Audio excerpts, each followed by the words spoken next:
샬롬 로주 읽어주는 제입니다. 오늘은 5월 22일 월요일 로중입니다. 나는 기쁨을 찬양하였다. 사람에게 먹고 마시고 즐거워하는 것보다 더 좋은 것이 해 아래에는 없다.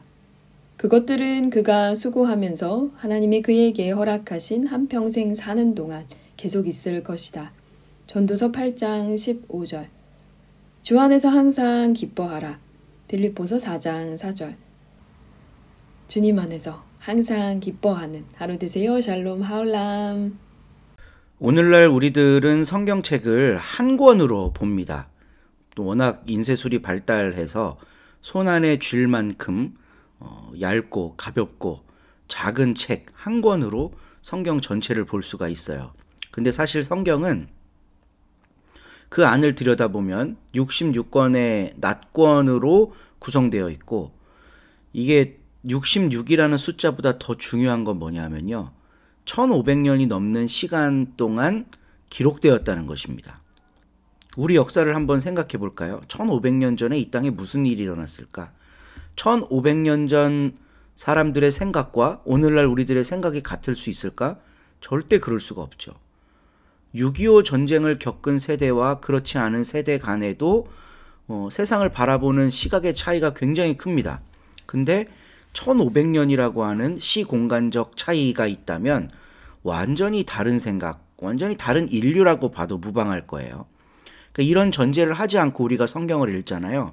그럼 창세기부터 요한계시록까지를 그냥 하나의 관점을 가지고 딱 누군가가 기록한 책처럼 오해하기가 쉽다는 겁니다.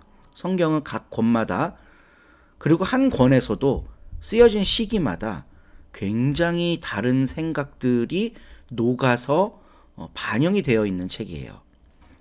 오늘 말씀이 그런 것을 설명하기에 굉장히 좋은 예가 되는데요.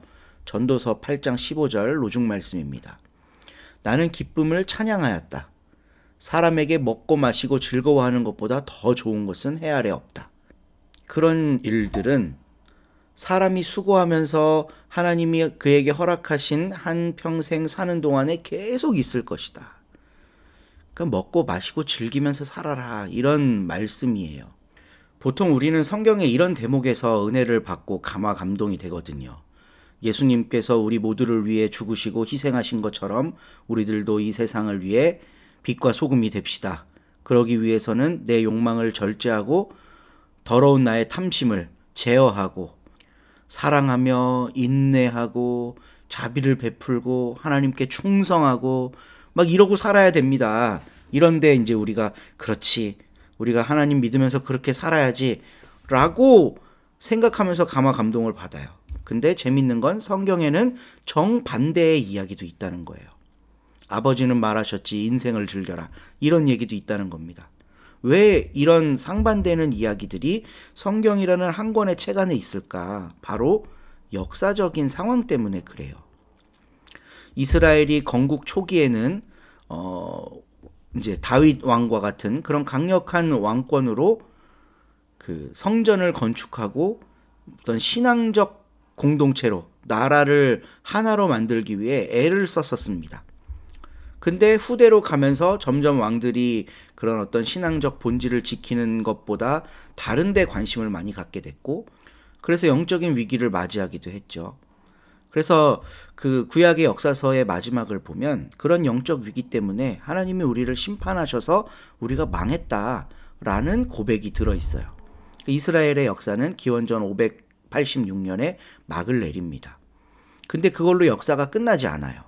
그 이후에 포로기를 거치고 그 안에서도 성경이라는 걸 편찬해 나아가면서 신앙 공동체를 유지하기 위해 애쓰고, 포로기 이후에 귀환하면서 성전을 다시 재건하고 그 안에서 열심히 살아보려고 아둥바둥했던 시기도 있다는 겁니다. 그리고 심지어는 온 국민이 종교적으로 아주 집단적 공동체가 돼갖고 열심히 예배드리고 열심히 11조하고 이랬던 시기도 있는 거예요. 근데도 나라가 망한 겁니다. 그리스의 알렉산더 대왕이 죽고 이제 나라가 4개로 분열되어서 프톨레마이오스 왕조가 유대를 다스리기 시작할 때, 그때도 유대가 망했거든요. 근데 그때만큼 이 유대인들이 신앙적으로 열성적일 때가 없었어요. 근데도 망했어요. 선조들의 가르침대로 열심히 예배드리고 종교생활을 했는데 하나님이 보살펴주지 않고 망했다는 겁니다.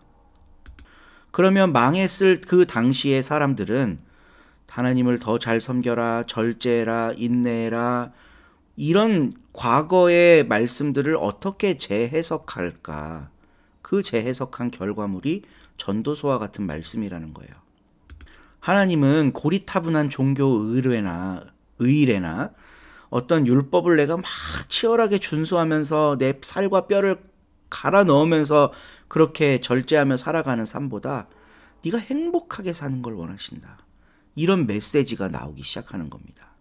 그러니까 결국 오랜 시간 동안 다양한 문화, 역사, 배경을 통해 성경이라는 게 나왔기 때문에 다양한 이야기가 있다는 거예요.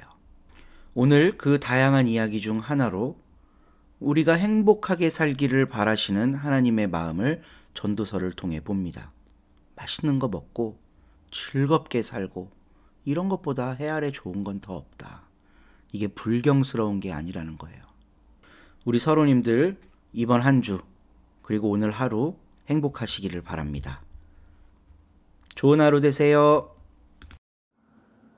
2장 그대로서는 건전한 가르침에 어울리는 것들을 말하시게 연세 드신 남자들은 절제력 있으며 고결하며 신중하며 믿음, 사랑, 견딤에서 건전하도록 하시게 마찬가지로 연세 드신 여자들은 자신이 성도답고 남을 헐뜯지 않고 많은 포도주의 노예가 되지 않고 좋은 것을 가르치게 하시게 그렇게 해서 그들이 젊은 여자들에게 슬기를 가르쳐 남편을 사랑하며 자녀를 사랑하게 하시게 신중하고 순수하고 집안일에 부지런하며 선하며 자신들의 남편들 지위를 인정하도록 하시게 그리하여 하나님의 말씀이 모독을 당하지 않도록 하시게 마찬가지로 그대는 젊은 남자들을 권유하여 신중한 사람이 되도록 하시게 그대는 모든 면에서 그대 스스로를 좋은 일의 본보기로 내보이시게 가르침에 썩은 데가 없고 고결해야 하네.